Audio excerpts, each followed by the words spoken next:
Welcome to the Horror Friendly Podcast. It's not over till that bitch is dead.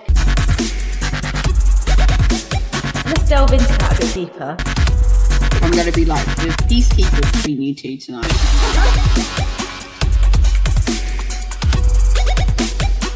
Don't fuck with the original. Yeah, don't fuck with the original.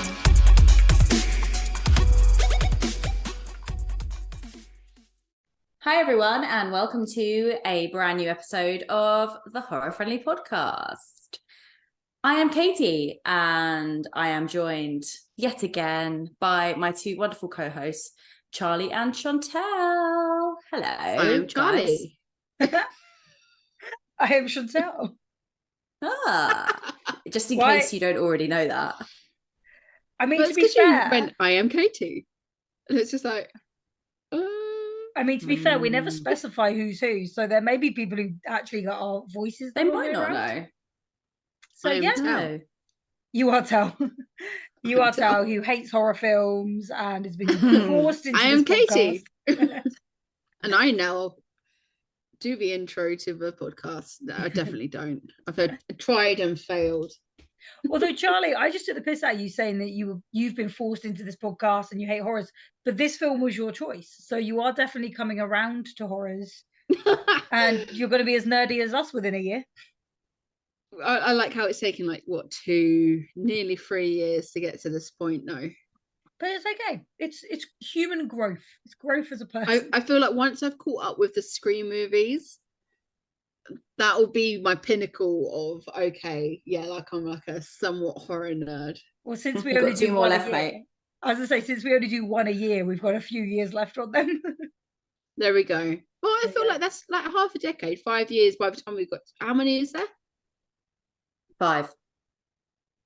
Wasn't there a sixth one this year? Oh my god, there's 6. Do you not count the sixth one? To be fair, that one no, I do. I do.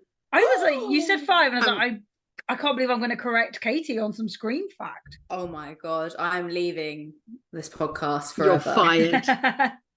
How? Oh my god, I'm disgusted with myself. Yes, Chantel, you are completely fucking right. Do you want to re-record that and we can edit it and make it? No, you know what? No, you've got to point out my imperfections. You know. But you know what? We're not perfect, and because I even text you the other day because I was like, I fucked up in our Evil Dead episode. Because I suddenly was like, oh my god, I started talking about them shaving their legs in the original Evil Dead. I was thinking the cabin fever. So actually, and none of us realised what I'd said.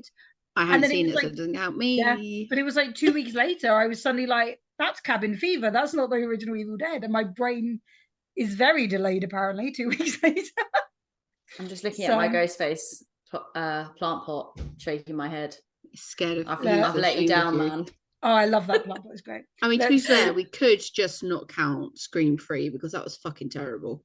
Yeah, that's what Katie was doing. She just writes that one off. Okay, well, let's not get into that because that's bullshit. But we'll anyway, write that off like Courtney Cox's Fringe. I was going to say, that's we need a load number of rubbish. 3 is excellent. We need number 3 for the Fringe. 9. It's true. That should have its own movie.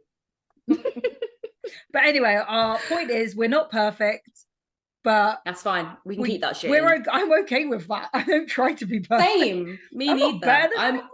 I love learning shit about films and horror all the time because loads of new shit just keeps coming out and it's great. So, exactly. So, I mean, in the words of Girls Aloud, nobody's perfect. We've all got to work it.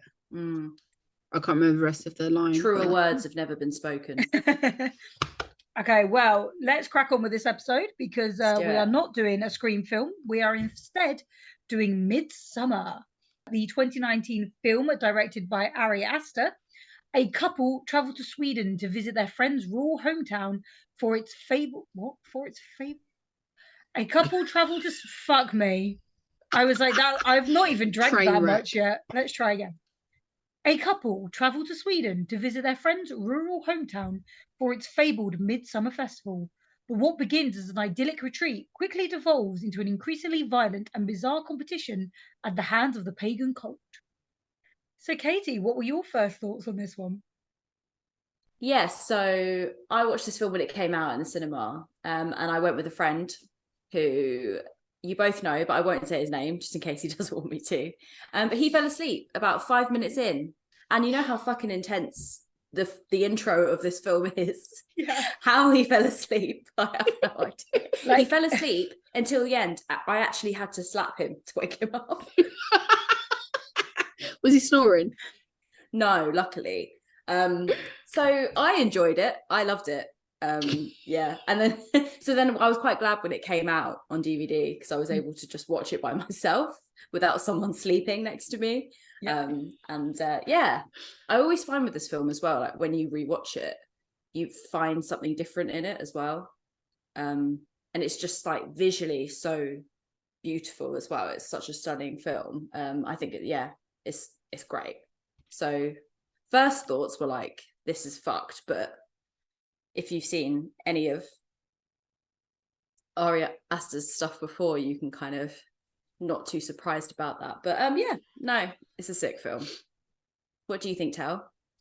So, I mean, it's not going to be a surprise. This is a hard film for me purely because of the length of it. Like, yeah, I saw the length of it and was like, I can't see that in the cinema. Not because I'd have fallen asleep, but just because they need a cinema where people like me can pace. Because like I can watch a film, but I'll we have to be doing circles or walking back and forth. Like honestly, I wouldn't have been able to sat down. But so, as you say, how did you get through it then when you were watching it for this? Did you just sit the whole time? Did you get up? I actually, so I put it on and then I was working. Oh my God, no. So I have seen it before. Concentrate. No, this is the thing. I have seen this before. And I cannot remember the first time I watched it. I can't remember if we had to take a break or if I just had loads of snacks or whatever, like keeping me kind of grounded. But this time, yeah, I was like, I have seen it before, so I can watch it. I can do some work. I can watch it. Hopefully none of my colleagues listen to this. But yeah, so to be fair, I make notes as well when I watch the films, which I think helps me because I'm like doodling while I'm watching. But anyway, that's a me problem. That is not a film problem. But yeah, so I like it. It's very different. I think my problem with it is one, it's so long. Two, the pace is quite slow. But I think part of that plays into why it's so long because like when they're talking to each other, like it's like the bit where they're offering drugs like as soon as they arrive and Danny doesn't want to take them and there's an actual like I think they call it pregnant pause where it's such a long pause but it's all in real time, which just makes it, I mean, it makes you feel awkward. It shows you that kind of thing and it's like when you're waiting for them all to sit down to eat, and I get why it's so long, but it's so, we didn't need to see 5 dinners all that long. Like we get the point. And then, but there's also, for me again, it's a hard horror because who's the baddie? What are they fighting against? What are they trying to run away from? Like, do you know what I mean? There wasn't so much a baddie in like the typical horror sense. So I kind of like it because it broke the horror rules, but it's also hard watching because it's breaking the rules. It's not like watching your typical horror film. So yeah, I was my first impression was a bit like, what the fuck did I just watch? Yeah. Fair. Okay, Charlie, this was your choice. What were your first thoughts? So this was the second time I watched it. The first time I watched it was on a date a few years ago. I think it was like 2020. And at the time, I remember it just being like a big fat, what the fuck was that I just watched? I loved it. I was very confused by it. There was obviously some scenes in it that fuck is the only way I can describe it. But I remember, even to this day, even though that this is only the second time I've watched it, I've recommended people watch it. Like I've recommended my dad watch it, and like my dad is like my sort of movie person, and obviously you too, but my dad is like my big movie person in my life. Like if I enjoy something, like really enjoy something, I'm like to my dad, one, make sure that you've seen it. He has now seen this as well.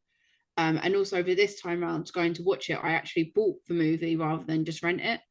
because I do actually really love this movie, and I'm going to show it to a person that I am dating now. Mate, it's on Netflix though. No, because I'm on I like having it accessible. Fair. And also the fact that I'm actually on my mum's Netflix login details, but because they've changed the laws over here, I've been kicked out of the Netflix account, and I refuse to pay £13 a month or whatever. So I currently don't have Netflix. First world problems, eh? It is. I don't want to pay 13 quid. So yeah, I bought it, and I'm going to show it to to just everyone. To everyone. Yeah, everyone and anyone. I'm like, you want to watch some fucked up shit? But I love it. I think it is beautiful, like the colours, and it's great. It is great. The thing is, as well, when it came out, like everywhere you heard about it. Even people who weren't horror fans were talking about it. Like, it was huge when it came out. And I don't really remember why. I don't know if they just had a really good, like, marketing. I don't remember. Yeah, I don't remember if, like, it was before people had gone to see it, or if it was because it was quite shocking. I think because Oh, sorry. You go, Charlie. Oh, no, you go. No, you go. Fight. There you go. So, obviously, this came out before I sort of got into horror with you guys, and for me, I heard about it just through sort of like word of mouth, and also the memes as well, and like that picture of her like as the May Queen as well, like that just went viral, and then like I was just like, oh, this looks really interesting. And I didn't know about any of the deaths or scenes in it, so to speak, but it was like literally everywhere was just like, you need to watch this movie because it was great. Everywhere. Maybe it was that. Maybe it was like an internet thing. Maybe it was memes that did it. Because I can't remember what it was. It was definitely, it was a meme that made me want to watch it. And it was only that the person who I was seeing at the time was just like, oh my God, you haven't seen it. It was like, no, because it's a horror movie. It's going to be scary. It's like, it's going to blow your mind. Mine was because he just directed Hereditary, which I loved. It's probably like one of the scariest films I've ever seen, and seeing that made me want to see more of his films. So when I knew he was bringing this one out, that's the reason I wanted to watch it, because I was like, I loved that one so much that maybe he'll make another good one. I think he did. I think it's really interesting as well, because I remember at the time there being a lot of talk about the fact that it was summer. So the whole point is that it's always daylight, and it's that kind of twist that it's a horror film, literally always in the middle of the day. And they even comment on that, like, oh, it's 9 p.m. It's totally she's a bit. It's weird. Have you guys ever been in a country where it's like that? Or where and when? No. I guess the UK at this time of year, because my child is not sleeping, as we are currently experiencing whilst recording this podcast. No, obviously we have like daylight saving times, but I've never been to like any of the Nordic countries or anything. Have you? I've done it in reverse. So I was in Finland, but it was in the winter. So I was there when they had like 3 hours of like daylight, and that was if it wasn't overcast. So there was like one day I generally watched the sunrise and the sunset within about 3 hours of each other. It was the weirdest. We used to get, my roommate woke me up like 3 times because she kept thinking it was time for work, and it was like 4 a.m. But we just didn't know. That's hard because like you just you're always sleepy because you're like, but it's nighttime. So no, it's 3 in the afternoon. I would like to try the opposite, but maybe as a holiday, I don't know if I could live it. But I guess like you don't know what you've never tried, so No, that bit, and it also kind of just made the film more eerie as well. Like it's pretty eerie on its own with everything else that goes on, but it just helps that it's just so there's a lot of uncertainty around the film, and it definitely helps that it's just always bright. But you always think you're safe in daylight as well. Yeah, a horror film, when scary things happen, it usually happens at night, so it's a very different way of doing things. It is still happening at night though. It's just light at night, day and night, and whenever. Most of really, a lot of the fucked up stuff you see or happens in the daytime as well. So it's like happening. So different to. It's it reminds me of, I guess it is the complete reverse of 30 Days of Night, the vampire movie, where that's set in the 30 Days of Night. So it's a really cool play on the fact that it is constantly bright outside. It was interesting what you sorry, how you go. No, you go for it.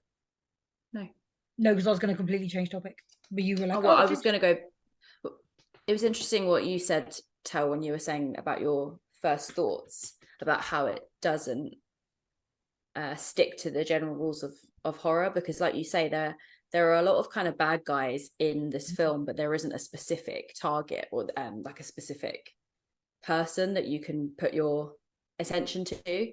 So obviously you've got the whole cult, which is fucked, but then you've got Christian, who's the bad guy in different ways, and the friends are bad. Everyone's kind of bad apart from Danny, to be honest. Danny's the innocent one here completely. So it's a proper like good for her film.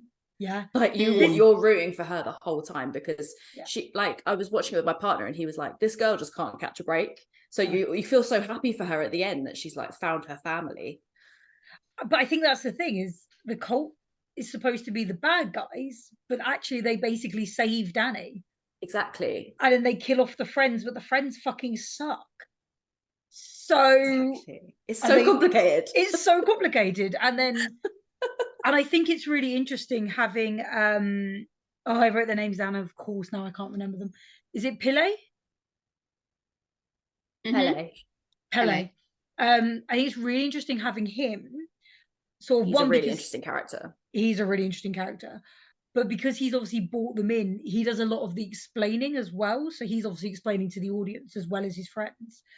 But it's even things like when we obviously see the two older people kill themselves, and he's like, no, that's the end of our life cycle. Like, we're all okay with it. I'll do it one day.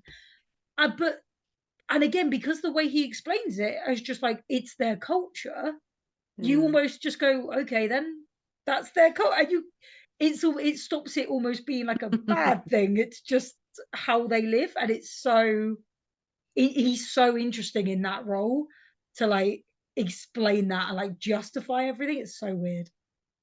I love the fact that obviously when they go through like the life cycles and different seasons, there is a pre-warning that when you get to 72, that's it, and he does that like gesture of like and everyone thinks he's joking. Yeah and then it's like, oh no, he means this shit. Oh shit, he's not joking.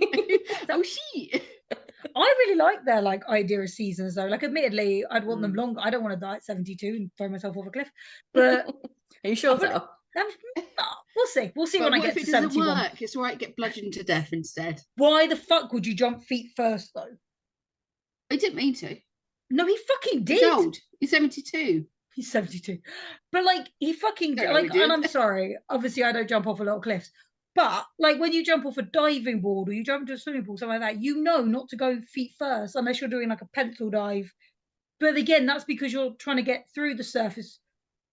Why would you go feet first? So the lady had it right. Just land on your head. Yeah, for sure. Like, and now he's got to get fucking beaten to death with a bludgeoned. And it doesn't stop when he dies. No, there's 3 other fuckers that come over there and start. They just need to ensure that he's dead. Double tap, triple tap. Are you sure he's dead? Well, I mean, he was shouting in pain, so it's like, it's just. But fucking hell, like, why would you go feet first? Fuck me. I love the SFX of that lady's face. No, it's so good. So good. Ooh. It's the fact that it bounces back up again. Oh, Jesus Christ. And the legs, I thought that looked amazing. Incredible. It looks amazing. Hammer. If anything, I just got annoyed. When I saw how good the legs were, it just made me more annoyed that he went leg first. I was like, dude, why did you not go face first? Do you think maybe there was a part of him that wanted to live? Ooh. I'm going to say senile. I'm going to say no, because he obviously knew the mallet was going to come.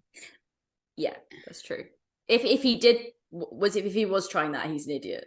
Basically. Yeah, like surely that's worse. You can't outrun them. You can't outrun them whilst they're coming after him with the mallet. But also, like, they got a bear as well.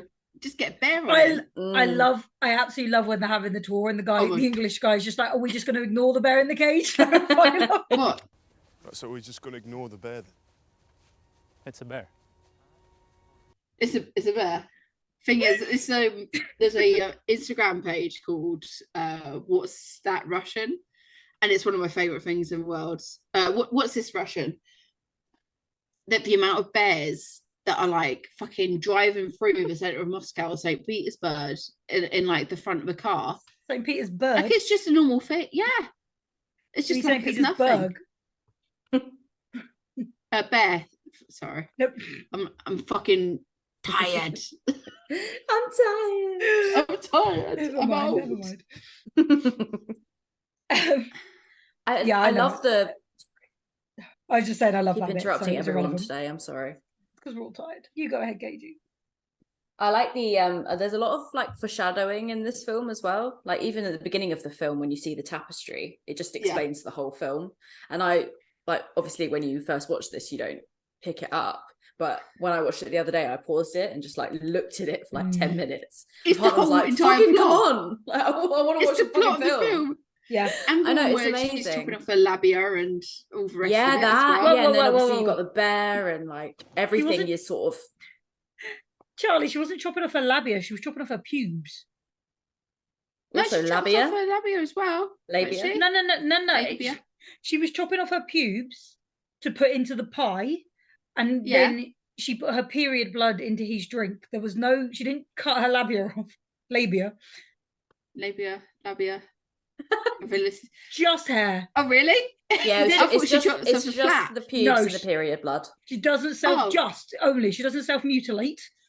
It's just yeah. Because I was thinking that's probably why she's in a bit of pain during that scene. No, I think it was her first time. Because obviously they can't. He's obviously not doing it right if that's a Okay, so get that girl some lube. As I said, I made some notes on that scene because one, if it's her first time, like it's a lot. But again, they can't exactly practice because they're related. It's a lot. She's born into that. That's just normal to her. Oh, I just mean like again, but it's a lot. Like you say, Charlie, like it's I don't know. He just kind of goes straight in. Maybe that like we didn't see, but maybe he just kind of went straight in. But also from his perspective, can you okay. I was going to bring this up with the death scene as well, and then I got distracted. But like, you know how they're all kind of connected, and then like when the guy's dying, and they all start screaming, and the same with the orgasm, and they all start coming together. Mm-hmm. Like, are they connected, or are they just mimicking? I think they're mimicking. They're trying to connect with that person's feelings. Like when Danny has that panic attack, they have the panic attack with her. It's like connecting with someone because it shows Danny's not on her own. Like she's been on her own through this entire thing, and now finally she's got people around her that are understanding in a way, which I get, but if I was in that much pain or being set on fire, if I was ever in hospital and the fucking nurse started screaming in pain at me, that's not fucking helping. Imagine that in childbirth. Push. Right? Like I understand from like Danny it's really cathartic, but like when it was the orgasm, I was like, maybe, but from the guy's perspective, can you imagine being responsible for 12 orgasms? That's a lot. Well, Christian was on a lot of drugs. He was. Which they were all on something. Yeah, so I think like they weren't all thinking particularly clearly. No. Was that a bit mushroomed? Yeah. Was that, and we can cut this out because I don't know the right answer. Was that a rape scene? Nah. Well, because he was spiked. He was drugged, so it's the essentially the same as getting a girl too drunk. Is the way I looked at that. Yeah, with a bit of Viagra in, especially the way he runs out at the end. It's like he sort of comes to. That's that's true. It's not massively ethical, is it? No, it's not portrayed as a rape scene. However, again, rape isn't always black and white. Like No. sometimes there are scenarios where actually people don't realize they've been raped for a very long time because at the also- time they thought they were consenting, but actually they were on Yeah. drugs or drink. Good point. Also, the Gran does grab his bum and push him Yeah, into position quite a bit, doesn't she? Which again, Like, he I can't think, get out. but I think at that point when she's holding him and Yeah. like thrusting him is when he starts to realize how fucked up it is. Like Yeah. he kind of knew it was, but again, it's their culture. But it was the hands-on where he starts to get, you can see on his face he gets really uneasy. Yeah. So yeah, I don't have the right answer, but I would say it was. Yeah. No, Which I is agree really with you on that. fucked. Yeah. It's I suppose it's kind of meant to make you feel a bit confused. You're meant to be like, I feel sorry for this guy. He's kind of sucked this entire film, but then I'm not really sure about this scene. So I It know what seems you a bit mean. Yeah. coerced. And obviously they've drugged him so they can then, well, this was the other thing, because then he's really, really drugged, and then he ends up like in the wheelchair, literally unable to move because of how drugged he is. So they literally Well, no, used they him for his re-drugged sperm. him. They re-drugged him with. Oh yeah, they re-drugged him. So they literally used him for his sperm because obviously they can't get pregnant by each other because that's incest. So they used him for his sperm, and then they paralyze him essentially. But then they give the May Queen the option of him or someone else. If she'd chosen the other volunteer, would they have just let him go knowing what he knows? Like, that's bullshit, right? They'd have definitely killed Christian. Yeah, or just left him Or just left him. like how he is, because he can't Yeah. do shit, can he? Yeah, true. Yeah. There's like, you're They left wouldn't with have- so many questions. Like, they wouldn't have let Also- him live, let's be honest. No. also, Maybe they might have obviously used him as a sperm bank. Sorry. Well, it doesn't matter to them because sometimes they need to be inbred ones as well to get their prophecy going. So it's all a bit. Well, no, but that's A why bit the 18 to 36-year-olds on the pilgrimage bring people in. Yeah. Keep them going. Saying that, there is also when Danny is blessing all the crops and that, and he's fucking the redhead. Yeah. When she comes back from it and she asks like, what's going on in there? Do you think they knew what was going on in there, or do you think they then meant for her to see it, but it's not for us? Like, No, or do you I don't think think they meant. Yeah, because that girl said to her, "That's not for us," and then she like tries to stop her again, and then she lets her see. Because I think it's one of those, like, if somebody says to you, "No, that's going to upset you," it almost makes you want to see it more because you're like, "Well, I'd rather know the truth." She's not stupid. Like, no. She knew what since they've come to Sweden, she's noticed Christian's faults and things, and it's kind of been slowly building up. So she probably had some sort of feeling that, that's it. The more she has to like make the excuses, other people are like, and it starts like calling it out because he fucking sucks at the in the beginning. Well, he sucks the whole film, but in the beginning, it's like, really? Yeah. I think you feel a bit sorry for her because obviously he's going to break up with her, then this happens, and it is that guilt of I can't break with her because like she's literally just lost everyone. I can't.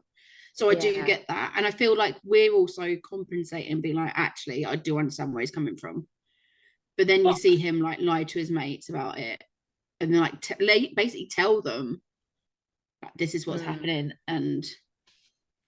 I mean, I have no. He's just like he steals his friend's entire thesis, and then starts to put all the blame on him for disappearing and stealing the book and things like that.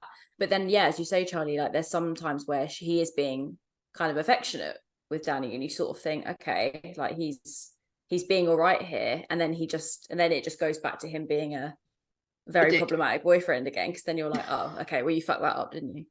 I think he only. Sorry. I love as well how Pele how he comes in and we automatically assume that he's then bad in a way because he's just so nice despite the fact that like it seems like too overly. I know, and then you're nice like, I'm shipping them, but he sucks as well. But I like him. This is the thing. I like Pele, but like I know I shouldn't because he's just literally. He's like a red flag. He's a brought his walking red friends flag. to their death. But Love bombs them. yeah. But the interesting thing as well, when they're the big opening scene where Danny calls Christian and the friends are there and they're like, oh, you need to break up with her. The reason I don't feel bad for Christian is because they say you've been trying to break up with her for a year or you've wanted to. That's where I'm like, nah, he had like a year. Yeah. She could have been in a much healthier place without him like a year ago. He can fuck off. Oh yeah, like there's no lying, he sucks. Yeah. But what was my point? Oh, but when they're slagging her off, it's Mark and Josh that are slagging her off. Also, like, what a great casting in this. But anyway, Yeah. Pele actually doesn't say anything. So he doesn't, as I think I might be wrong, but I'm pretty sure Pele doesn't put Danny down. And then when they all meet in person, or we see Danny come to the flat and it's like, he's like, oh, I'm so glad you're coming to Sweden. Whereas the others are really he's the only one it. that makes the effort with her, like draws that picture of her and talks to her about Sweden, shows her all the previous May Queens and stuff. Like he's, because he knows he's foreseeing. There's a theory online about Pele that he orchestrated Danny's parents and sisters' death in order for Danny to come to Sweden and become May Queen. I mean, that's very far. I don't necessarily agree with that, but I think it's a really interesting I want to read that. That's really interesting. That is really interesting. Oh, sorry, I keep burping. I want to read that. Well, because he said, oh yeah, my parents died in a fire. Then you obviously, when you see the ending, you kind of possibly think, oh, that could have possibly happened to them. But yeah, it's how like Pele and Danny's sort of thing happened. But I don't necessarily believe that, but I think it's quite an interesting theory. Wait, his parents died in the fire. Were they the volunteers? Well, all he said was his parents died in a fire, not the fire, not just a fire. So they could have been the volunteers. That's mad. They also said that this was like a very special, like 100-year or something, that this particular one. So it's like, do they only set the big yellow house alight once a year? Or I don't know actually. Or is that like an every summer thing? Because I wondered this. I was like, with Pele, I'd love to, and say I need to look up some theories. But because I was like, one, does he do this every year? Does he go to like a different uni, make some friends, kill them off in Sweden, and then come back and, oh no, my friends died again? Like, how does he get away with this over and over again? Or is it like the pilgrimage year group? You only bring a sacrifice once because otherwise he gets far too suspicious. But also, does he deliberately make friends with 3 arseholes so that when he sacrifices them, he knows it's not a big loss? Like, because he wants Danny as the May Queen. He doesn't want her to die. But he doesn't give a shit about the lads. What is the thing? Does the main queen die? Because we don't know what happens at the end, like after all this, do we? Yeah, and obviously she's don't know what happens to the May Queens. Obviously, she's got no family or anything, but it's a bit like. Well, no, but this is it. I think the whole point is that they accept her into the family, so she's now one of them. But again, do they stay? Does she go back to uni? Does she? I don't know. We need a number. Exactly. I was gonna speak because I really want to know what you guys think of all the hallucinogenic stuff, all the shit that goes on in that film that you see, the trees moving, the flowers moving. Like, what did you think? I think as an audience, it's really good. I think it's really good. I think it really brings you into it and like how they're tripping and everything else. I think it's, if somebody said to me, come join my cult for the summer, this is what I'd expect would be hallucinogenics, which may be assumptions of me, may be stereotypical. But I think that's kind of what you expect. Like, and it's the same as like any summer festival. Like there's always drugs there. So yeah, I think it was, but I think they were really well done so that the audience could kind of join in with like you say, the flowers moving, and that it kind of adds that element. Yeah, I thought it was amazing. No, I think it's so well done. And did you see when Danny becomes May Queen, Danny's sister in the bushes, in the trees with her gas mask? I've seen the screenshot of this, but I didn't actually see it when I was watching the film because I thought it was at the beginning. Is that at the end? It's when she becomes May Queen and she's standing on that thing, the wooden block, and they're carrying her. It's that bit. But no, you're right. Like the first time I watched it, I didn't notice it. And then I saw it in a screenshot and I was like, last night, I was like, pause it, look. It's my partner. I was like, can you see it? Charlie, did you notice Danny's sister in the trees when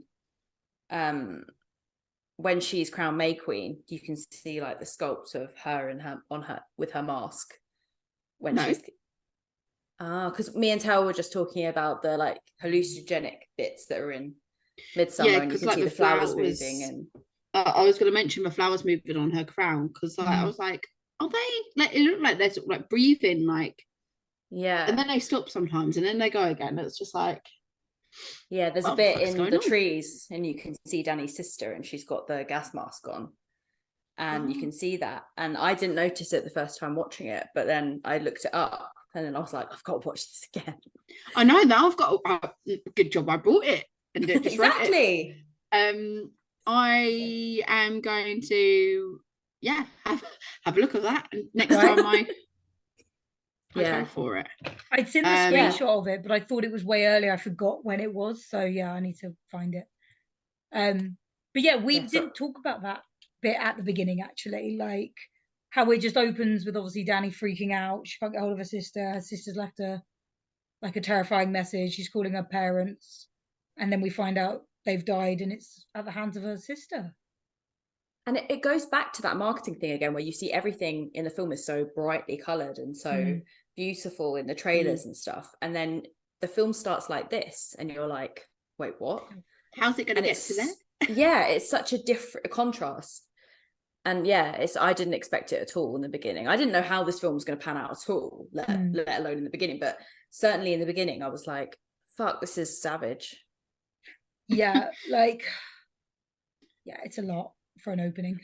It also shows like the perception of mental health as well, because you have Christian who just isn't taking Danny's sister seriously. It's happened a few times now, or several times now, and he just doesn't believe it anymore, and he's kind of talking Danny, like talking down to her almost, and sort of like shutting her up and being like, just stop worrying about it, she's doing it for attention. And you sort of see the treatment of mental health in the beginning bit as well, and like that must have, I mean, fuck knows if it did, but if you said that and then that happened, Christian must have felt like the world's biggest cunt.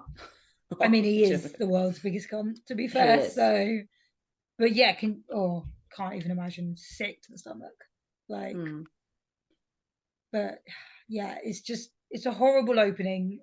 But again, as you say, like for the best way, like it's so shocking. But again, actually, this whole film is Danny's journey of grief, but very different to how we saw last week with Babadook. Yeah. What did you think of the opening, Charlie? It was hard to watch. It was a really hard watch. It's just, obviously it's not going to be a comfortable sort of subject anyway.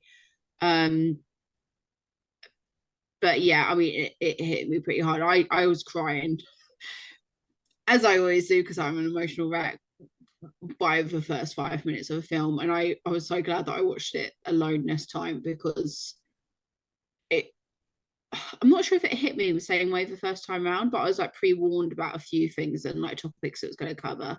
But yeah, I mean, it was a bloody hard watch. And also there is one thing though I will pick up on, and that was the fact that the firemen are putting on their mask and breathing apparatus whilst inside the house. Bit late by that point. A bit late. So that is one little thing that I will point out on. And Florence Pugh, who plays Danny, she's such an incredible actress. So then when it's just her and Christian on the sofa, you literally get shivers. And then obviously then it pans up, and then just Midsommar is displayed, or A24 presents, blah blah blah. But like it really is just like such a powerful way to start a film, but also just so horrendous. And she just plays it so amazingly. I was bawling my eyes out at her bawling her eyes out. And this is gonna sound so fucking weak of me, but I dislike Florence Pugh. Do you? But it's for the love most her. ridiculous reason ever. And it's the same reason why I hate Taylor Swift. And it's because they're successful. No, it's because an ex-boyfriend used to really fancy them. So Fuck's sake. I'm sorry. So Charlie, you're telling me you've never had a crush on a celebrity? not Nah, of course not. We've not discussed Nah, any of your crushes. obviously on I this have. podcast. Obviously I have, but I had, I don't know, I was going through a rough patch of my time. There was actually more to it than, but it was the fact that they really fancied them, and ever since then I've been like, no, don't like them. I mean, Taylor Swift I still do not like, and Jennifer Lawrence as well, but Florence Pugh I am starting to come around to, and I do like her, but I'm also a bit like, I can't like you because If it helps, I don't Yeah. think she's dating your ex. I feel I sorry don't. for I whoever don't is. think they've even met. So You never know. true. Never know. I I thought she was unbelievable in this film. Yeah, She was thought my she was favorite great. thing about this film. I thought she was great, but you mentioned when she's like scream crying on Christian's lap, like, and again, this is such a everyone cries differently, but that she screams and it's like a really long, like scream cry, but it's not like, you know, when you cry, it kind of goes in and out, but it just goes. Yeah. Like, it's just one long exhale, and to the point it really started to freak me out because I'm like, take a breath, and it like made. And like maybe they asked her to do it that way, maybe, and I don't know, but I was just like, breathe in. Like, where's the inhale? Like, it really weirded me out how long that exhale scream was. She needs to be like a metal vocalist, mate. Well, it's like coming up to Midsommar when they're like, what the fuck is the breathing? Like, well, it's all like hypnotic. yeah, it's hypnotic. Like, no, well, that hallucinogenic. No. Holistic. holistic. Yeah. I mean, it's a lot of it's like all hallucinogenics this- as well. I mean, But it's all very spiritual and like all like energy, isn't it? yeah, And maybe. that is I don't energy. know. It just kept weirding me out. I was like, can you stop doing that? And again, not my code. It's not how I breathe. If I'd grown up around it, I wouldn't be so like. How I breathe. It's not how I breathe. I breathe, normally. I've never been Well, like, this maybe is what I I mean. should. This Maybe I whole should film be- is like, why the fuck have you done that? What's this? Yeah. What does all of this fucking mean?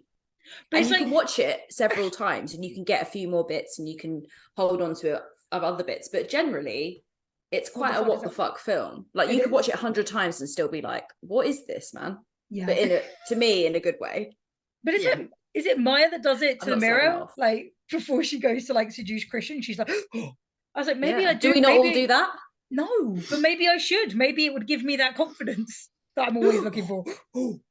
It weirded me out so I'm gonna be much. doing that I tomorrow on a like date. your I'm not quite sure they do it like that.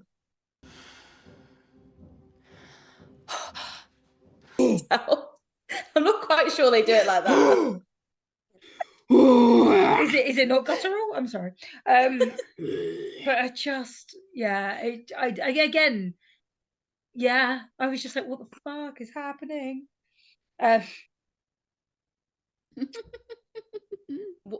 Very briefly, what did you think of Christian stealing Josh's thesis idea? I really quite liked it because it kind of got there was a bit of normality in the film, just like normality, as in just like a general argument. It was like everything else around it was so fucked up, and there was also this going on as well. But I quite liked how they added it in because it also just added fuel to the fire on how much of a dick Christian is. I think that was because the whole beginning, like that first bit, because I think Josh Wines says to him like, "Oh, you need to break up with her." He says Focus something. Focus on you, and he's like, "What should I be focused on?" He's like, "I don't know, your thesis, your degree, your this," and it is that. And I think even before, because this is obviously before we know that Danny's family have died, so even before then, he was just looking for an excuse to be a slacker and be lazy and just the worst. He's just toxic and controlling, like, and then all of a sudden, obviously now is he going to be using Danny as an excuse because she's having to lean on me for support? It's like, what was your excuse before? And now it's just again showing that actually he'll just screw anyone over, including his friends.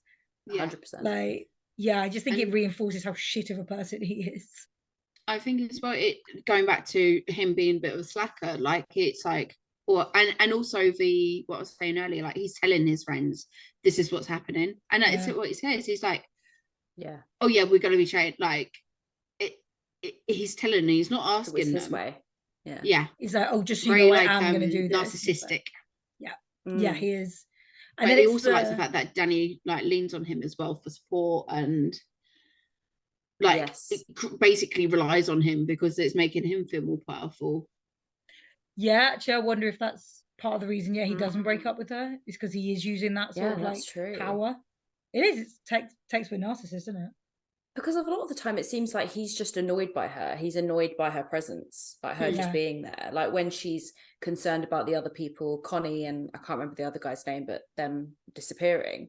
And he's like, oh yeah, that's really bad. And then he just goes back to his conversation and she just stares at him for ages. And it's kind of like she's really now starting to figure out what kind of a person he is. Yeah. And I think at that point, she also worked out that he's doing that as a thesis because of what he's saying and what he's asking this person. And so like, like you both making the point about being a slacker, like he's not only slacking at that, he's slacking at being a boyfriend. Yeah. But it's being a partner. Yeah. Like so many points we see it. It's like when the other couple, for contrast, where they're like a really cute, they're all over each other. And it's, oh, how long have you two been together? And it's like, oh, like 4 years, and he doesn't even know. Forgets her birthday. Like, like Pele has to literally be like, come on, man, pick it up. Oh. But in the beginning as well, I can't remember. It's like they leave the party. She's just found out he's going to Sweden. Oh, I only decided today, but he's already booked the plane ticket. Like, fuck off, mate. It's so manipulative. But then she ends up apologizing. It's like always her fault, isn't it? Yeah. And she ends up apologizing, which again is behavior we've seen in films or live, where you've got a really controlling partner and the other partner ends up literally apologizing for fucking nothing. Like she's allowed to ask, you're going to Sweden. Like, what the fuck? You're going to the other side of the world for like 6 weeks or whatever it is. And so you didn't think to mention that to your partner? Like, what the fuck? Oh, he's the worst. I also think as well when... Sorry. No, you finished that thought. No, you finished that thought. Because I was giving to the end. It's also interesting as well when Pele's sat talking with her because she's obviously really upset by what she's just seen. And then he says those words like, does he feel like home to you? Do you feel held by him? And she doesn't answer, or you don't know because it cuts. You don't wait to hear her answer. You assume, and she kind of gets defensive because you think she doesn't. A long-term partner should feel like home. You should feel like you're in a safe place with them, and she clearly doesn't. And she looks at him like, shit, no, I don't feel that way around him. It's like a complete discovery that she's like, wait, no, I'm not with the right guy here. So I've got 2 thoughts on that, and I'm sorry because I feel like I'm just dominating. No. But when they first arrive, they obviously do the bit where they hang out with like the other pilgrimage age group, and they're all getting high, and then they go to the next part. And when they arrive, there's an older guy comes over to meet them all, and he says hi to them all. When he gets to Danny, he actually says, "Hello, welcome home." Hello, hello, welcome, hi. Welcome, hi. Welcome home. Oh. Oh, we are so very happy to have you. Yeah. Which I clocked. Yes. He said, and I was literally like, that's interesting that only says it to her. But then you've got at the end of the film, or towards the end, when Danny's become the May Queen and she's like leading the lunch. So she stood up and everyone's following her. At that point, Christian is the only one not in white. So at that point, he is so obviously the outsider. And as you say, by this point, she's starting to feel home. She's found her new family. She's feeling powerful on her own. Yeah. But not even on her own. She now has a family. Yeah. She's got this whole cult, and he's suddenly the outsider. So it's really interesting seeing that change. And when she gets into the, not the car, what is it? Cart. Like a carriage. Or carriage. She's like, can Christian come with me? And they're like, no. And it's like that realization, like, nah, I'm doing this on my own, motherfuckers. Like, I think she feels a bit scared about that as well. But it's also a bit like, oh, actually, I can do this I'm myself. feeling this. Yeah. I don't have to rely on him. But like, I've got these girls pulling me around in their car. Like, but that's it. She needs to rely on the girl though, who like shows that, because it's like you're gonna go bless the crops. I'd be like, how the fuck do I bless crops? So it's that other one that steps up to show her how to do it. It's brilliant. I love her. Like, yeah. do you think if you were taking part in the May Queen dance-a-thon, like would you have done well? I would have got so hot.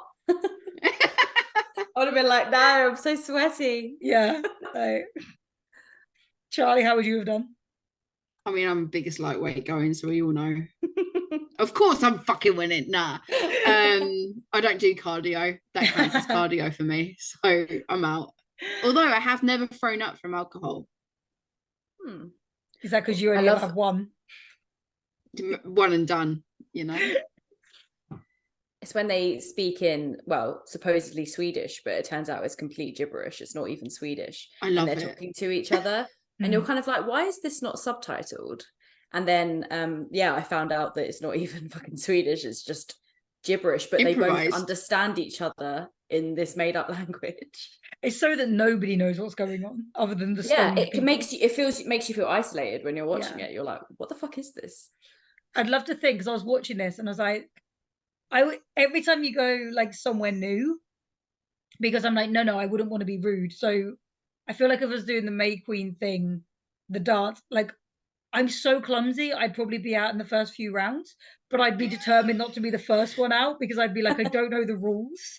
But yeah, you can't be the first one out. No, because that I wouldn't know what to do if I was that. So I would just have to keep going until like I figured it out.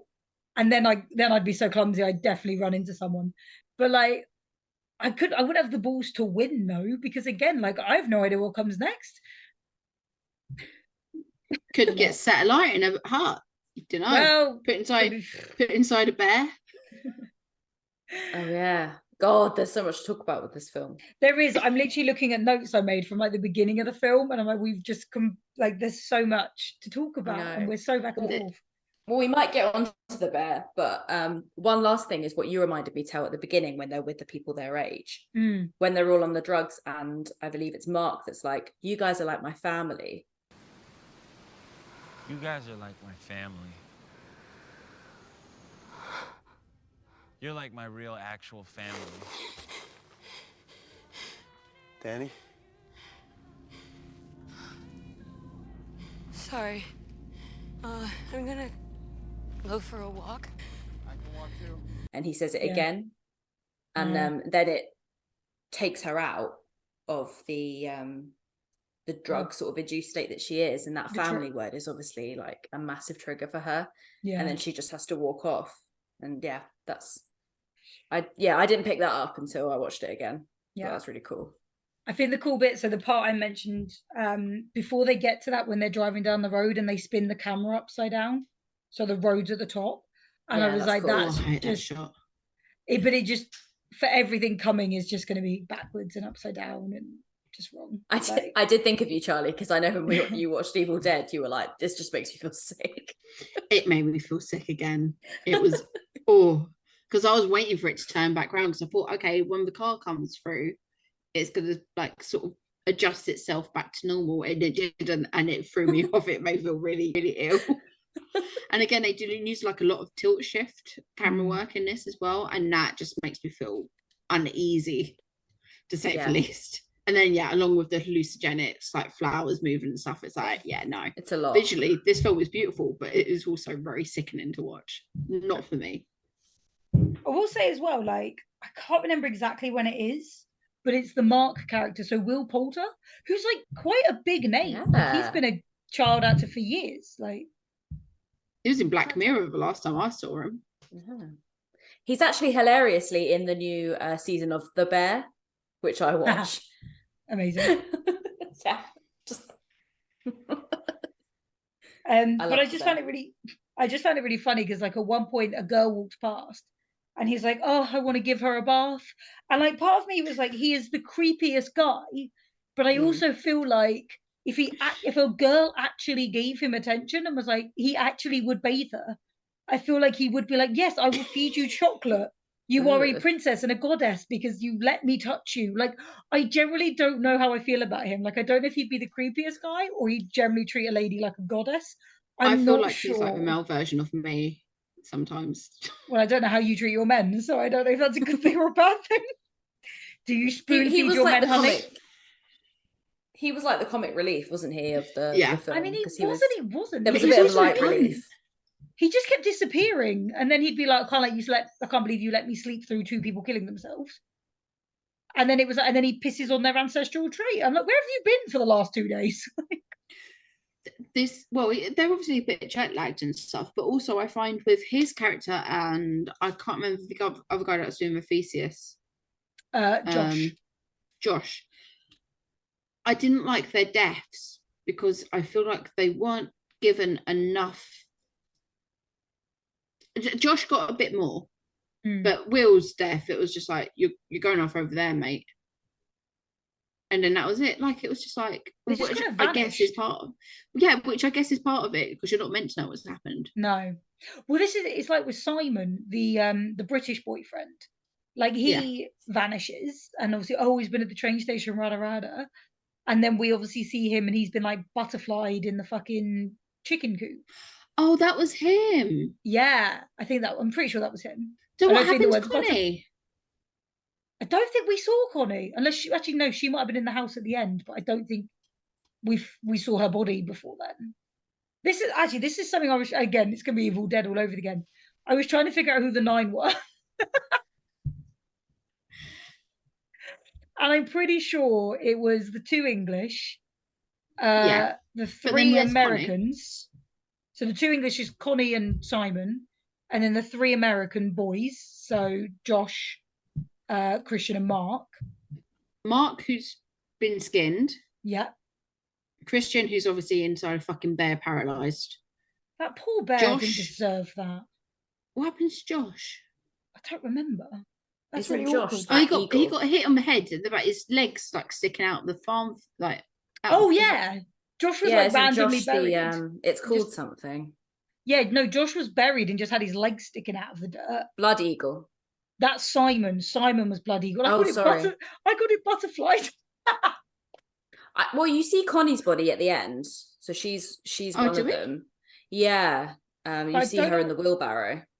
She's one of them. Yeah, she's in that the like brown outfit, and she just looks like not even a body anymore. Yeah, I think they must have like taken all her insides out because it's she's just floppy.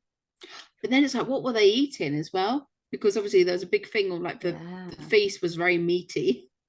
And when they placed them inside, they all look like sort of dolls. Yeah. And I don't think that was bad effects. I think that was completely done on purpose. Well, it looks like a doll's house as well, like the way it's like bright and like very childish and true. But yeah, sorry, who are the 9? Come on, guys, we can do it. We've got it, because the guy does actually say on stage at the end, he actually lists them, and I like that. So, because it was the 2 English, the 3 American lads, and then it was 4. So there was the 2 people we saw jump off the cliff, and then there was 2 more volunteers from there. Oh, because they put their bodies in there, didn't they? Yeah. And then the 2 volunteers, which were like a tombola. Just 2 random characters. No, the tombola was to choose between. So it was either the person from the tombola or Christian to make number 9. But that's my point. If Danny hadn't picked Christian, would they have let him go? Like, no, he knows too much. I thought the 2 72-year-olds were burnt. Oh shit, they were actually. So who were the other 2? Or was that not? Were they not represented by the like wicker bodies? Maybe. I don't know. Because they turned into ash, because then you see another shot that they're because they're taken over to the tree that then gets pissed on. They do say the names. They do name the 4 from the group. I'm just really bad with names. We'll put them in a post, guys. We'll put them in a post. There was definitely 9. It all we need to do a bit out. of research. It definitely said 9. I just thought those 2 counted, but I thought that's why the bodies were like sticks. But I might be wrong. You could be completely right. I'm googling this. It might have just. I thought it was just because they start the festivities at the beginning of the summer, and I can't remember the Swedish word they use. But then obviously the fire is at the end of the summer. So like, say that's a month, 6 weeks. They weren't going to keep their bodies for that long. Saying that, they kept Connie's for a bloody long time. BTS. Did you guys also notice as well when they were putting Christian inside the bear? They lifted his trousers up, but they went to another shot, and because obviously he's got to fit in that bear, a lot of people have been saying that they cut his legs off because they need to actually like fit him into the bear, because they lie him down and then they pull his trousers up, the bottom of his trousers, but then they cut away and suddenly he's inside the bear. So do you think? I thought, because bears are quite big, I thought they just took everything out of the bear, out of the bear, and stuffed him in.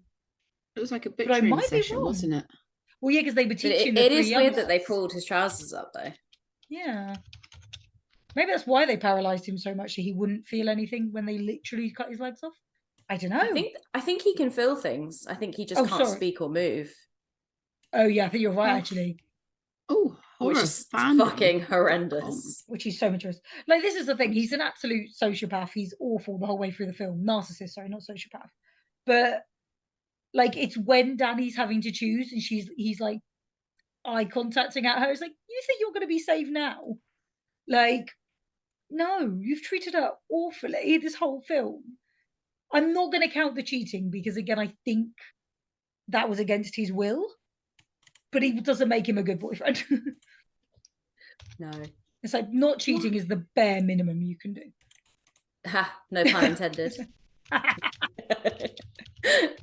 didn't even clock that. I can hear Charlie typing. Yeah. Looking up. Let's mute her. Sorry. Okay, so you got Ingmar, who is the one that brought Connie and Simon from London. Wait, so these are the 9? Yeah. Okay. So Christian, Danny's boyfriend, signed into a bear suit. Female elder jumped off the cliff, limbless replica with tree branches. The male elder jumped off the cliff with face smashed in, limbless replica with tree branches. Josh, who smashed over the head. Mark, was killed after peeing on the ancestral tree. Simon, Ingmar's friend from London, and Connie's boyfriend disappeared after trying to leave. And he was found with flowers and strung up blood eagle stolen shed. Connie disappeared. Apparently, according to the script, she drowned in a river, but it wasn't shown in the movie. There was a river?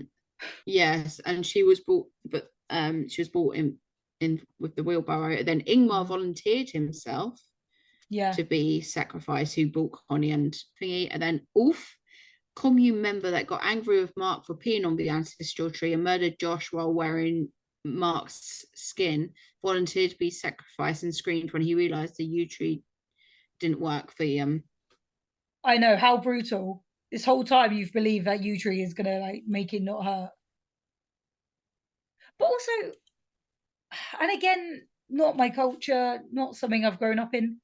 But why would Ingmar volunteer himself? Would you not think one of the mentors would have done that rather than one of the people in the pilgrimages? Or because there was definitely older members there. Or maybe he felt let down that one of his people that he brought in tried to leave. Maybe. So and then he felt, well, actually, I've got to. Because I did wonder that they weren't good enough to stay. Yeah, but because Pele, they were congratulating, and he was like, yeah. Whereas Pele's like, fuck yeah, I got myself a May Queen. He got the May Queen. He is like, I got 4 sacrifices. Oh, sorry, 3 sacrifices and a May Queen. Bring it. I was like, can we also just quickly? Yes, King. I couldn't take it very seriously. I'm awful. When she's wearing all the flowers, like that big flower dress at the end. Stunning. There's a bit, okay. There's a bit where she turns sideways and Danny's trying to walk in the flowers. Does she not look a little bit like the slug from Monsters, Inc.? Roz. Roz. I'm watching you, Mike. Honestly, all I could see was she was trying to walk with that fucking slug. We'll do a who or a better. I couldn't. No. Really, my girl was my girl was just giving. She was on fire. She was giving. Well, she wasn't on fire. Well, she wasn't. The house was. Boyfriend was. She was metaphorically on fire. She was blooming. She has blossomed. Literally, metaphorically and literally. She's coming to bloom. There we go. Yeah. It really is like metaphorical. Like she is now like part of this family, and it's just gone. Yes, lads, I'm here. But also, what I would admire, it's really hard because obviously there were only like 3 men, well, 4 if you count Simon, but his fiance was also there. So there were like 4 men who weren't part of her family she could have chosen to sleep with. But why would you pick Christian, who was the May Queen's boyfriend? Like, he had some good shoulders in. But like that, because they had bad vibes. Bad vibes. I mean, she wanted a bad boy. But like, I mean, Danny is now the May Queen. What if she just went, "Fuck, I'm sacrificing you.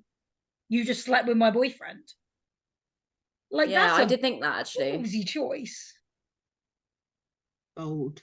And then she congratulates Danny at the maypole thing as well. And it's like, you know full well you're about to go and sleep with his. But then they don't care over there, do they?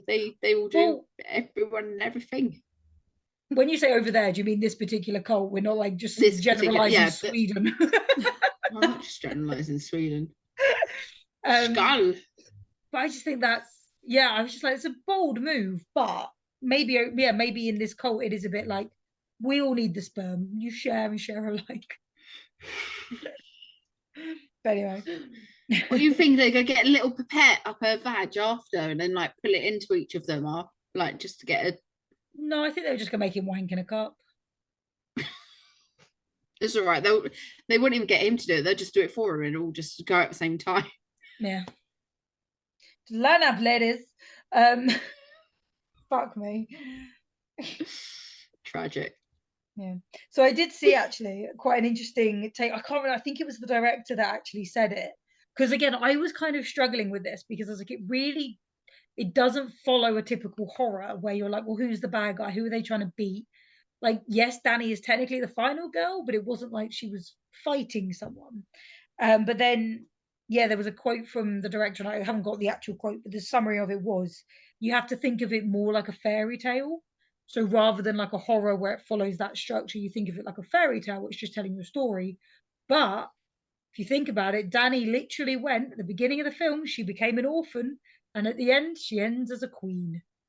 So what kind of Disney shit is that? I want to see the Disney version. Yeah, it's gonna take a while to make that. Oh man, Pixar. This is why I think me, bro.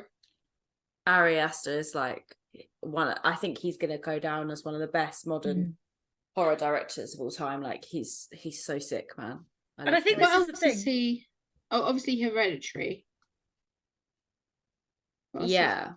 He's just done Beau is Afraid, which came out. He's done quite a few short films, but he's not done a lot of feature length films. No, because they're 2.5 hours long. They take ages. Is he the one that did Meet the Joneses or something like that?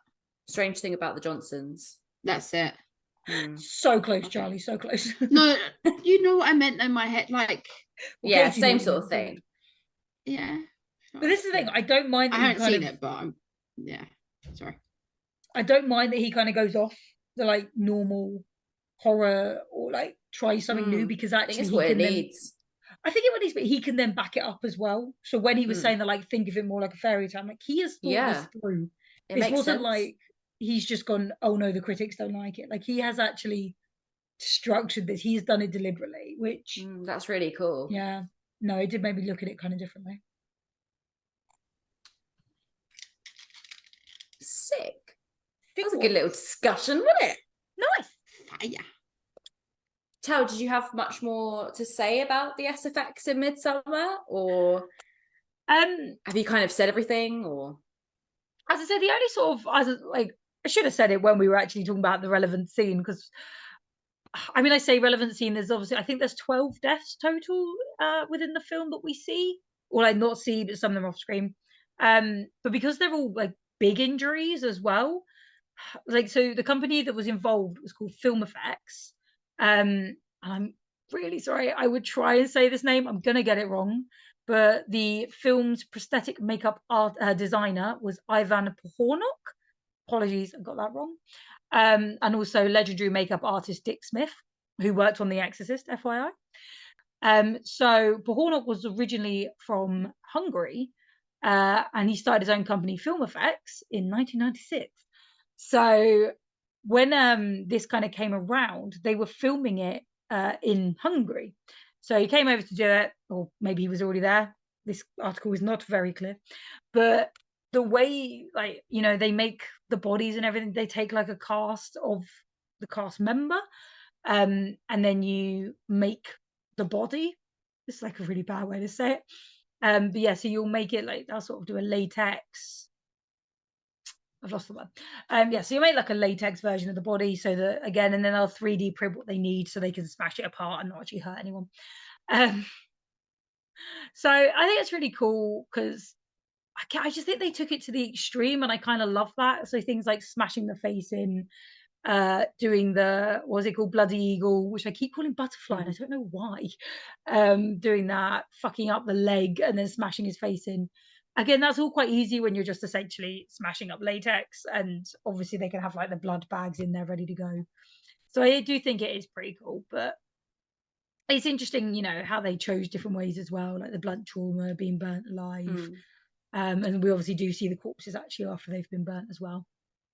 It'd be cool to look into the Blood Eagle a bit more and like look at the history of it and stuff. I think that would be, I mean, it wasn't interesting. It did used to be a torture. I say used to, maybe in some countries it still is, but it was a torture thing, because it's like you pull the lungs out. And I don't know if you clocked, the lungs are still moving. Yeah. So like the still person's alive. the person's still alive when that happens to them. So I think they've used it in other things. I think Hannibal, they use that same torture technique. So yeah, it's not unseen. Is it still that Simon is alive, or is it Christian on drugs that's seeing those things moving? So I don't know. I thought the point of seeing the lungs move was to show us that he was still alive. I think we were trying to see how horrific that was. Yeah. Also, because it makes sense. I'm going to say he was alive, because again, spanner in the works. Just do it. But if Simon tried to run away on like day 2, and again they didn't set fire to the hut until like the end of the summer, they had to keep him fresh for the entire 6 weeks, which would make sense to keep him alive. Because if they killed him, they would have had a rotting corpse by the time they burnt the house. So actually somehow and they've already skinned 2 people. Yeah, and somehow they were feeding him. Because again, but it's like just eating the fucking chickens. Honestly, my fucking worst nightmare. But like, I mean, I want my lungs in my body, so that's all good. But yeah, so I just think it's really interesting. But yeah, no, so I think they did fucking, it's amazing. I'm just having this quick read. Sorry, I didn't mean to interrupt. No, it's fine. That's, yeah, it's definitely, he definitely was still alive, wasn't he? That's so fucked. Ew.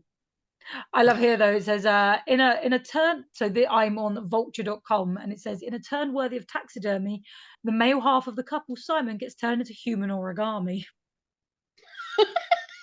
Fuck's sake. His organs exposed and folded into unconventional shapes. Apparently we do actually see the drowned body of Connie, so I just completely blanked that she had drowned, but was bloated and waterlogged. So again, it's just things like that, like the little details of making it. I think it's all good.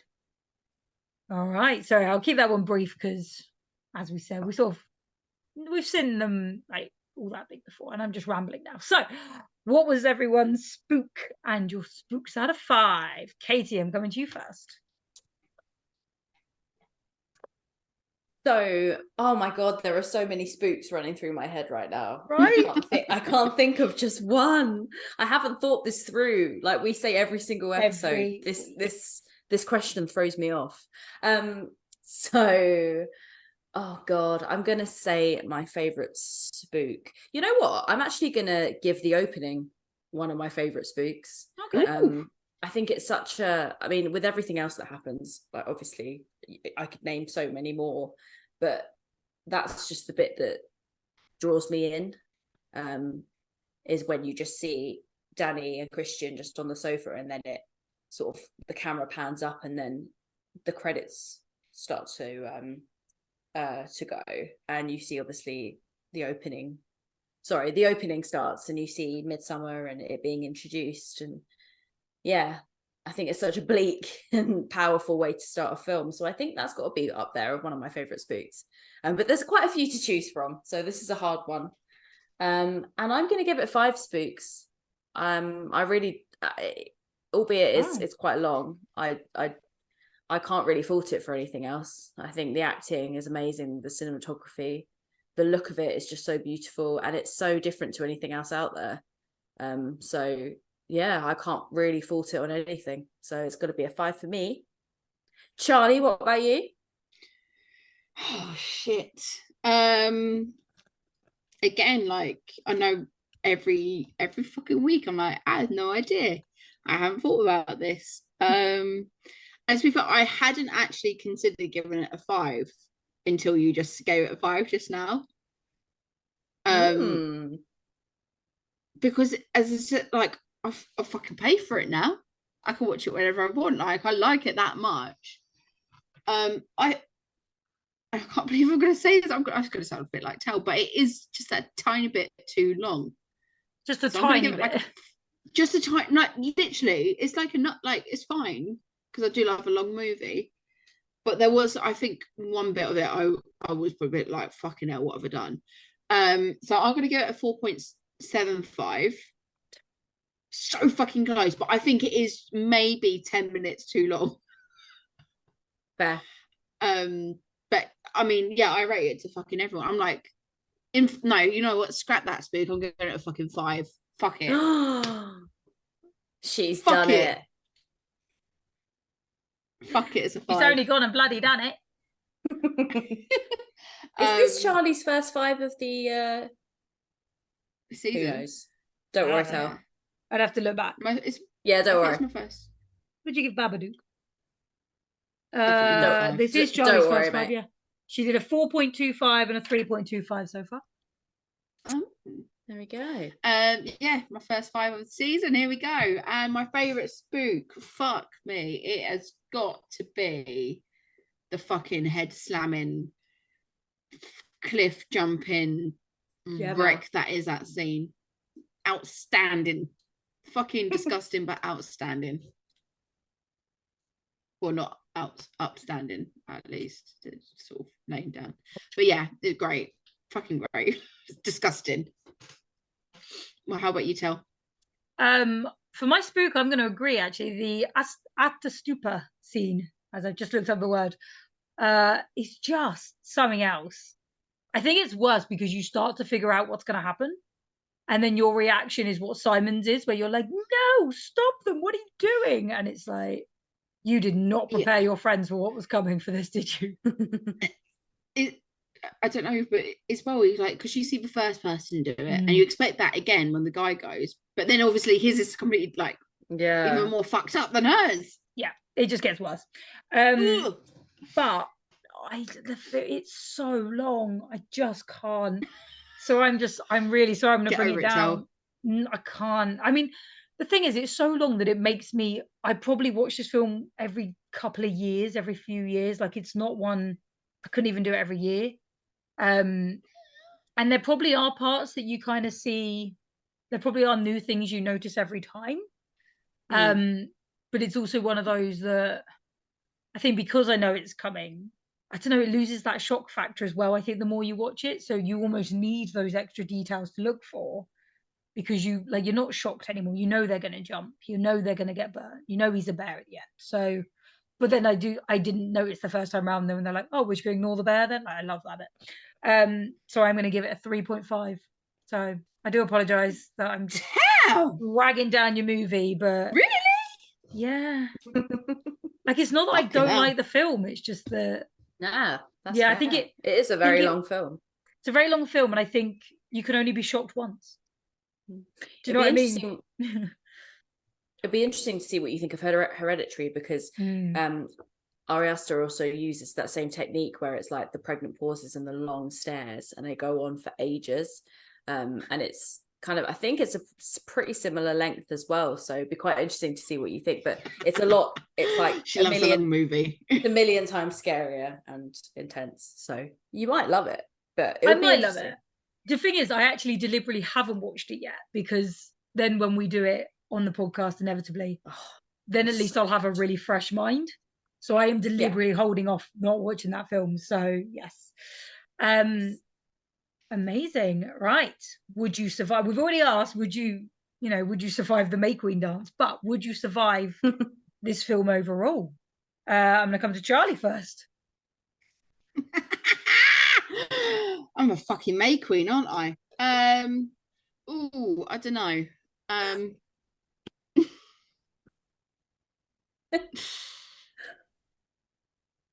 I'd like to think I'm nice and polite. And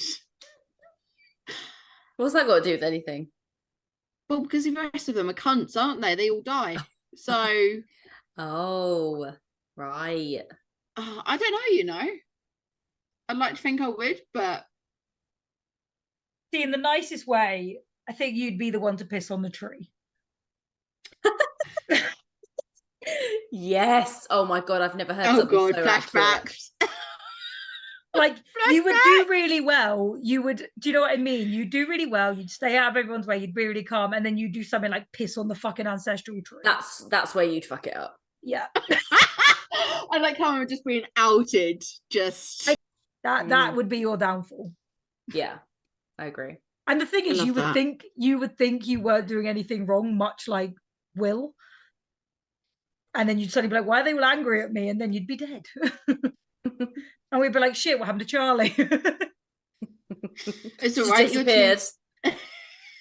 One of you's too busy getting spiked and knocked up, and then the other one of you's too busy. Well, tell you'll be doing spinnies round the pole. I mean, I'd be up the fucking pole. Tell will be doing her pole. Tell will be doing the pole, and I'm afraid, Katie, either you're peering into some books or you're banging someone. Well, Katie, from your opinion, do you think you're surviving? I think that Danny was always the chosen one and everyone else was going to die. So no, because it was always going to be Danny. And I think everyone else was fucked. Interesting. Short and sweet. There you go. No. Yeah, she was kind of, because she wasn't even invited by Pele, but she was invited. And I know she won May Queen, but did they lose on, there's that, did they lose on purpose? Or was she just naturally meant to be it? But I think she was the one they wanted, and that they didn't really care about any of the others. So I don't think us three would have a chance because they just wanted Danny. No, that is true. What about you, Tal? Go on. It's hard because get down from a pole. Yeah, I'd have to stop. I'm really thinking. I'm like arms crossed, really thinking about contemplating. Because like I'm thinking how I would survive. My problem is if it got to like the maypole bit, as I said, I think by that point I'm very like, I've traveled a lot. I'm very good at meeting new people and cultures and talking to them and being respectful. So I think like the maypole bit, I'd be joining in. The problem is the first thing they see is two people jump off a cliff, and I would not be okay with that. So I think I'm closer to Connie. Yeah. Yeah. You would be like, let's get the fuck out of here. I think you would like have no pay. You would be like, no, this isn't happening. I like how we're vibing with this, Katie. Yeah. Like we're like, oh yeah. Yeah. Yeah, I totally agree. Nothing. I totally agree. I'm asleep by this point. I've missed out on it. Yeah, you're too busy. You're too busy pissing on the house or something. So that would be it. Charlie would be trying to escape. No, sorry. Charlie would be pissing on a tree. I'd be trying to escape, and Katie would just be like, you'd probably be the fucking, I forgot his name. You'd be doing your research paper, but then like somehow get killed because you weren't Danny. Exactly. Charlie just can't stop pissing. She's just a pissing machine. What is in all this tea? Like fucking necking it down me. So like Charles Free for once. That's it. I'm on it. Yeah. So we're fucked. We're not surviving Midsommar. I'd be fine if I joined like halfway through, but the problem is that's the first thing you see, and I would not be okay with it. Just me there poking them like, what's the SSFX you've used? Like, oh, that's real brains. Great. Let's leave. Cool, man. Cool. Yeah, I'd be doing research for the podcast. That's what I'd be doing. Yeah, that is it. So you say the moon doesn't come up? Oh, interesting. Where are the werewolves then? There's no moon. There's no. I'm not. Oh, that's what I'm saying. There's no moon, so there's no werewolves for horror. Oh, don't worry. Maybe this is why. Like Sweden's not very known. Yeah, Sweden aren't very known for having vampires. Just kill them off over the summer. Well, during summer anyway. Yeah. Amazing. So we're all going to die. Fantastic. Well, join us again in a couple of weeks for our next film. Until then, check us out on all the socials and follow along, leave us reviews and all that sort of good shit that, you know, gets us a bit more popular. Because one day, if we can do this as a full-time job, we can go to Sweden and do the research and Charlie can piss on a tree. So, yes. I'm going to be Bye. peacekeeper on YouTube. Bye.